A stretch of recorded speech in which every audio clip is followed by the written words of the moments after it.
calaykum saaxiibayaal kusoo dhawaada wararkeenii. Madaxweynaha Soomaaliya Xasan Sheekh Maxamuud oo ugu dambeyn ku dhawaaqay ra'iisul wasaaraha xukuumadda Soomaaliya.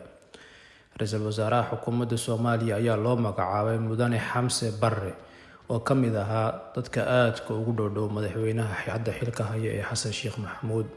Xamse Barre ayaa ku jiray xisbiga UDP oo hogaamiyo madaxweyne Xasan Sheekh Maxamuud. Dadka qaar waxay leeyihiin Xamse Barre wuxuu ku dhashay magaalada Kismaayo, halka warsidayaal qaar ay leeyihiin wuxuu ku dhashay ama dowlad deegaanka Soomaalida Itoobiya.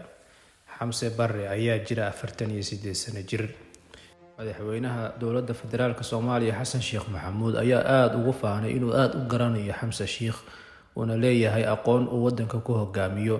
Xasan Sheekh ayaa alle uga baryay inuu ra'iisul wasaaraha xilkiisa u fududeeyo, wuxuuna ka codsaday baarlamaanka inay ansixiyaan si shuruud la'aan ah. Xamse Barre ayaa la rajeynayaa inuu xilka ra'iisul wasaarnimada la wareego 20 bishan ee soo socota, halkaas oo ra'iisul wasaarihii hore ee Maxamed Xuseen Roble uu sameyn doono xil wareejin.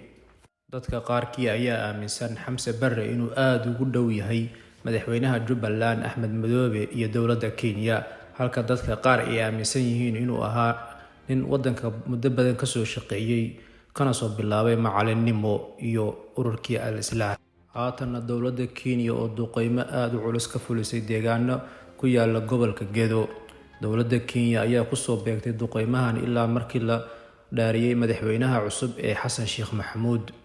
Deegaanada ay aadka u beegsatay dowladda Kenya waxaa ka mid ah Ceel Cadde iyo deegaanka Buusaar iyo deegaano yaryar oo ku dhow, halkaas ay ku laayeen shacab aad u tiro badan. Dowladda Xasan Sheekh ayaana wax jawaaba ilaa hadda weli ka bixin. Kenya ayaa loo arkaa inay wado daandaansi cusub oo ka dhan ah dowladda Soomaaliya. Madaxweynaha Puntland Saciid Cabdullaahi Deni ayaa hambalyadii kala bakhaylay ra'iisul wasaaraha cusub ee Soomaaliya Xamse Barre, halka siyaasiyiin badan ay hambalyada u direen. Madaxweynaha Puntland ayaana ra'iisul wasaaraha wax hambalyo ah u soo dirin ilaa haatan oo laga joogo muddo 2 saac ah.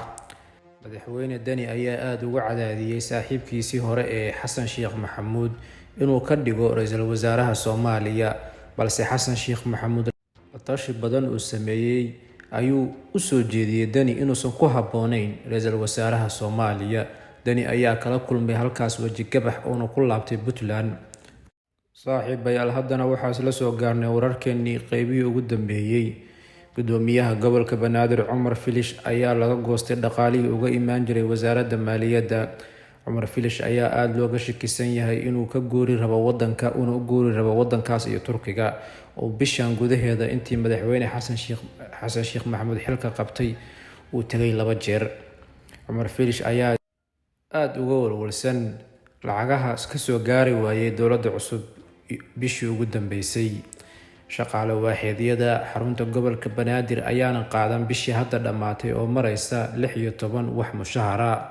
Mahadsanidin saaxiibayaal, fadlan kanaalkeena haddaad ku cusub tahay subscribe noo saar, waxaa noo noqonaysaa dhiirigelin si aan igu soo gudbino warar sugan.